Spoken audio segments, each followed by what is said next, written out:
What's up, bitches? You're watching Fugitive Red Eye, and welcome to another rant/random thoughts, random thoughts as it's been called. You know, this has been a much more recurring thing lately than I would have guessed it would be, but you know, it's been something that I've enjoyed doing, and they're fairly easy videos to make, and they're fun to do. But today I wanted to talk about horror fans, and there's a couple of things that I have issue with. Some are broad, some are specific. But let's just start off with something simple, right? So, there's a lot of horror YouTubers, right? And they like to, get into, dark and controversial media. Allegedly, they do. But then, they freak out every time they come across something dark and controversial. They're also pussies and tend to have, pussified fucking Discord servers and chats and stuff. For instance, if you remember a while back, me and Corbin were messing with this guy Into the Depths. Because, he was total, he freaked out on Corbin for, no reason and banned him from his server, and that was, a whole thing. It's not just about him, though. I notice a lot of them are, very safe. They like to just, talk about, the safe stuff. Or if they talk about something controversial, they have to, act like they're outraged or, oh, wow, this is crazy. I can't believe how gratuitous this is. Or they'll, look back at, old horror, and they'll think that it's, quote-unquote, problematic, and, all of that shit, right? Where they think that, oh, it's, you couldn't, this is bad, it's just a relic of its time, but it's bad. They'll excuse it for being a relic of its time, but then say it's bad. It's they'll defend it, but then they'll freak out if, a modern movie did the same thing, right? But another thing I notice is a lot of people will, add, a modern spin on old horror movies when they're talking about them, right? For instance, you'll hear people try and say that Nightmare on Elm Street 2 is about the guy being gay, and, while I understand how people get that read, given some of the scenes, it's pretty clear that if we were to take that route, then the movie is absolutely anti-gay, because Freddy is what people think represents him being gay, and he literally ends up with the chick at the end. He literally is killing people, and they're they think that this is somehow pro-gay. We're talking about it, but again, I did a whole video talking about Nightmare on Elm Street 2. Obviously, I don't think that's the thing. I think Freddy's more of, the shadow self, his dark side, that kind of thing. And, the only reason, people think it's gay is because, there's that little dance he does, but again, that's just 80s Marty McFly type shit. Or there's the fucking, the scene where Freddy, while possessing the guy, lures his gay teacher to a gay bar to kill him. He goes to a gay bar to get the teacher so that he can kill him. It's Freddy doing that, it's not the main character. Or they'll, bring up the fact that, oh, he went to his friend and not to the chick. It's when you have these issues, sometimes it's best to talk it out with the boys. A bitch isn't gonna understand you. And again, he ends up with the chick, so, I don't know. It's just really fucking odd to me. Again, I can see what people, why people would come away thinking that, given some of the scenes are that's odd. But it's reading a lot into it, and, I don't care what anyone has said in the years that followed, about the movie, but, if you just take the movie as a piece on its own, there's plenty of ways you can interpret it without that actually being the case. But another thing is people will, think of things that, they'll think things are, pro-trans or shit, like Rocky Horror Picture Show. Rocky Horror Picture Show is absolutely anti-trans. Because it's literally, a fucking degenerate transvestite who seduces a happy married couple, kills a guy because he upstaged him, and, tries to, brainwash them into, basically serving him, and, gets them into this degenerate lifestyle. And then, in the end, he's the bad guy and he gets taken out. So, it's really odd to me when people think that that's the case. Because, old horror movies used to actually be pretty based on the trans issue. For instance, Sleepaway Camp, the first one, not the sequels. In Sleepaway Camp, Peter, who is called Angela for most of the movie, was manipulated by his crazy aunt into thinking he was a chick. And the fucking weird, manipulation and, fucking abuse that was, caused him to become a killer. And that's pretty fucking obvious that that's what the movie's about, is this crazy aunt filling his head with all these ideas, and that leads him to become a killer. Like crazy mothers creating killers was a pretty common theme in old horror movies, like, for instance, Psycho. Like, Norman Bates went nuts because of his mom, and, like, you see that in Psycho 4 in particular, where you see all the flashbacks of how she was and how she abused him, and would, like, fucking, like, put him in a dress and tell him he was a girl and shit like that. Like, this was a really common theme in old horror movies that people like to just pretend isn't, like, indicative of something that could actually happen, which it absolutely is. I mean, it's not healthy. It's not fucking healthy. And like I said, the number of examples of this in old horror movies is just huge. Like, it's a super common theme. But another thing that I wanted to talk about, and this one's a lot more specific. There's a lot of people nowadays who have come away with the really weird opinion that Friday the 13th Part 1 is somehow a bad movie, which I think is absolutely fucking retarded. Friday the 13th Part 1 is great. Like, there's a lot of people I've heard criticize and say, oh, Pamela comes out of nowhere, and, like, she wasn't foreshadowed at all and shit like that. And it's like, you're saying, oh, like, we had no idea he had a mother. Like, what kind of weird thing is, like, yes, I know it's a twist and it's a surprise, right? But I think people overlook one really fucking crucial detail about the Pamela twist. It's literally the reverse of the twist at the end of Psycho. Because in Psycho, you're led to believe for most of the movie that Norman's mother is the killer.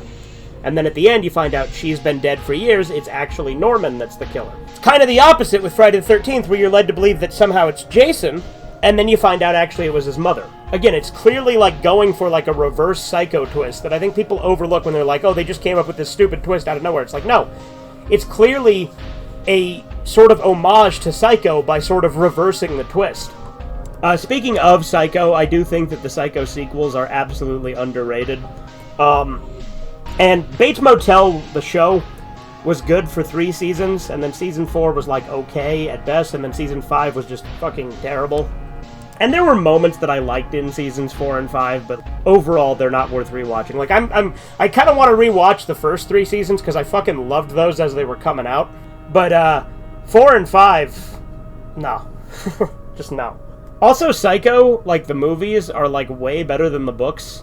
Because, like, Norman is not meant to be, like, sympathetic at all in the books. He's, like, a fat, pathetic loser in his 40s who is an alcoholic and worships Satan in the book. Like, he's, like, the polar opposite of his characterization in the movies. But, yeah, you get a lot of these horror channels that all just say the same shit nowadays. Like, all of them are just fucking cookie-cutter, dime a dozen, like...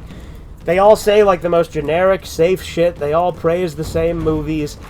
They all talk about how Halloween 1 is, like, this masterpiece that's, like, infallible. And don't get me wrong, I like Halloween 1, but it's not my favorite entry in the Halloween series. Also, there's another new trend that I don't get. Like, granted, I'm gonna rewatch it and see if my opinion changes like it did with Nightmare on Elm Street 2. But, like, there's, like, a new wave of people who really like Halloween 3 and think that it's, like, one of the better films in the franchise, and I don't get it. It's not that I had a problem with it being an anthology thing. I'm totally fine with that. My problem with Halloween 3 is that, again, it's been years since I've watched it, so bear that in mind. But my issue is that Halloween 3 is fucking boring and stupid. And it wasn't stupid enough for me at the time for me to find it so bad it's good. And I was just largely bored when I was watching it. Now, there were a lot of moments I liked in it. I did like the Halloween vibes, like it's the most Halloween-y of the movies. But I think it's crazy just how many people act like it's one of the best ones now. Also, like, you'll notice, like, a lot of selective outrage that a lot of them have on these horror channels, where, like Wendigoon will praise shit like Tommy Taffy, but then have a problem with similar things in other works. It's really weird to me, just like where the lines are drawn. Like, you could argue some of these other things are more graphic and a lot more gratuitous at times.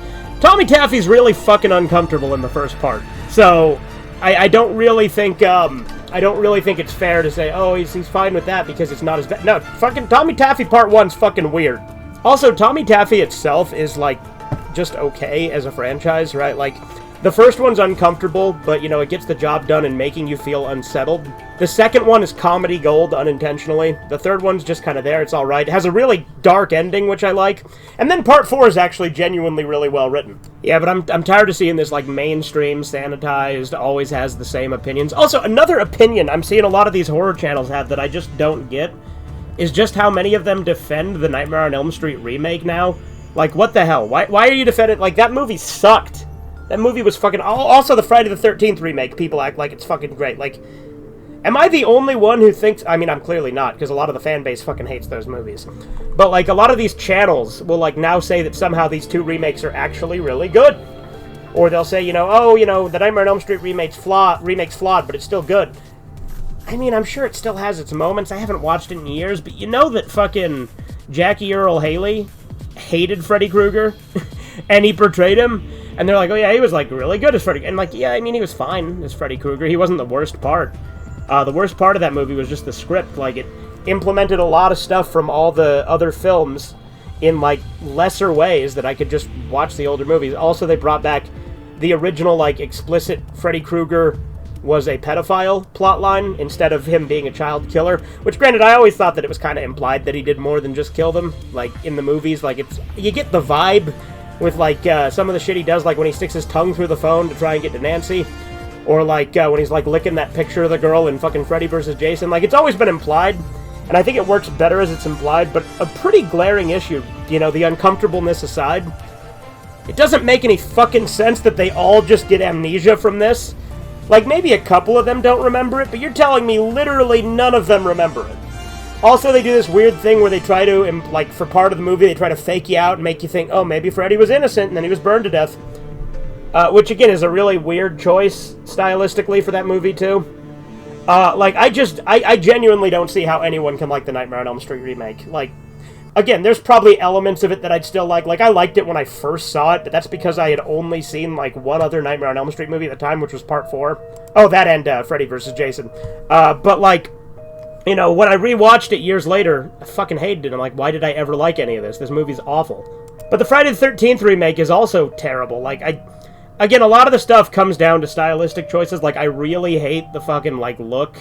How, like, the filters and shit, like, it's very grungy, which, you know, there could be a charm to that, but I really just don't like the aesthetic, especially for a Friday the 13th movie.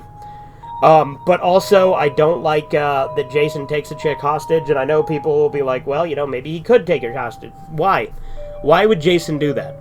Why? How does that fit? Like, you can argue, well, he's done shit out of character in other movies. Yeah, but that doesn't excuse this. Like when he rapes the chick in part 3, that's very out of character, and I think that's still really fucking odd for Jason.